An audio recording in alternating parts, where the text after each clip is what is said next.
আপনারা জানেন যে আমরা ঠাকুরগাঁয়ের মানুষ।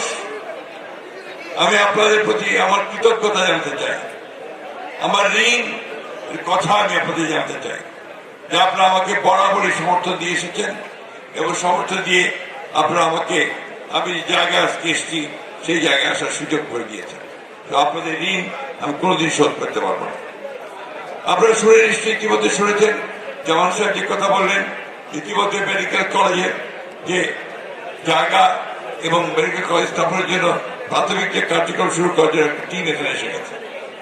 আপনাদের অবগতির জন্য জানাচ্ছি যে বিশ্ববিদ্যালয় স্থাপনের জন্য ইতিমধ্যেও কার্যক্রম শুরু হবে খুব শীঘ্রই।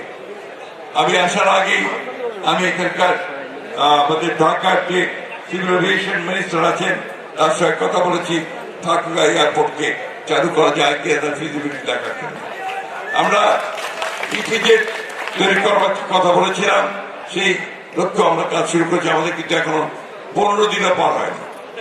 অর্থাৎ আমরা কিন্তু যে লক্ষ্যে পৌঁছতে চাই সে লক্ষ্যে পৌঁছার জন্য আমরা অত্যন্ত দ্রুততার সঙ্গে কাজ করে যাচ্ছি।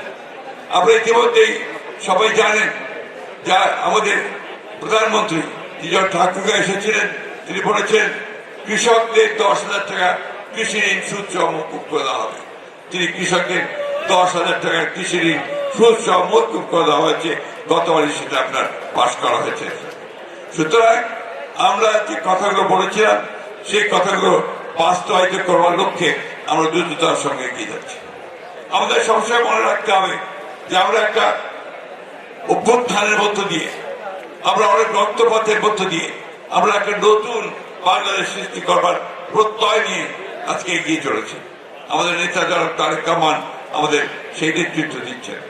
আমি এই ইফতারের আগে বেশি কথা বলতে চাই না, শুধু বলতে চাই যে আজকে বর্ণ গোত্র ধর্ম সবকিছুকে একত্রে করে সকলকে সঙ্গে নিয়ে জাতীয় ঐক্য সৃষ্টি করে আমাদেরকে আমাদের জাতি গঠনের ক্ষেত্রে এগিয়ে যেতে হবে। আমরা কোনোদিনই হার মানিনি, আমরা হার মানব না। আমরা 1971 সালে আমাদের স্বাধীনতার যে চেতনা, 90-এর যে চেতনা এবং 52-র যে চেতনা এবং সবশেষে আমাদের জুলাই যুদ্ধের যে চেতনা, সেই চেতনাকে ধারণ করে আমরা আমাদের জাতি গঠনে সামনের দিকে এগিয়ে যাব। আসুন আজকে এই ইফতারের পূর্ব মুহূর্তে করুণাময় আল্লাহ তাআলার কাছে আমরা সেই দোয়া চাই যে আল্লাহ তাআলা আমাদেরকে সেই শক্তি দেন যেন আমরা আমাদের দেশকে সত্যিকার অর্থে একটা জনকল্যাণকর একটা রাষ্ট্রে পরিণত করতে পারি, সব মানুষের মুখে হাসি ফোটাতে পারি।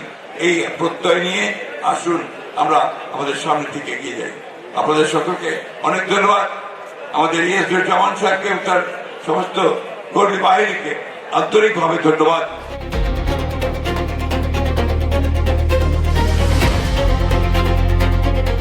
দিনাজপুর টিভি মানুষের জীবনের কথা বলে।